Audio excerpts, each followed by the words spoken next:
Here we have four terms, x cubed plus 3x minus 5x squared minus 15. The first question you must ask yourself is it in standard form?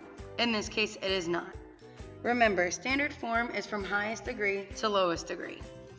In this case, our expression will now be x cubed minus 5x squared plus 3x minus 15. Next, you're going to group your terms. You will group the first two terms and the second two terms. Next, you will do the GCF of each expression. The GCF of x cubed and negative 5x squared is x squared. To get x squared times x minus 5. Then the GCF of 3x and negative 15 is positive 3. To get positive 3 times x minus 5. The last step for grouping is to now regroup.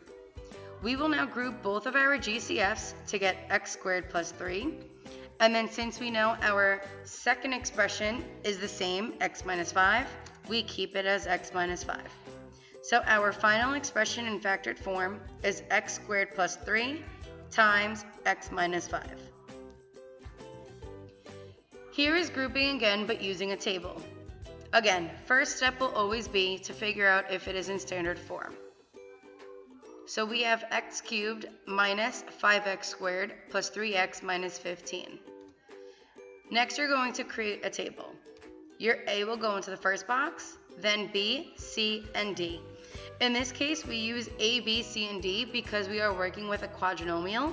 In other words, we are working with four terms.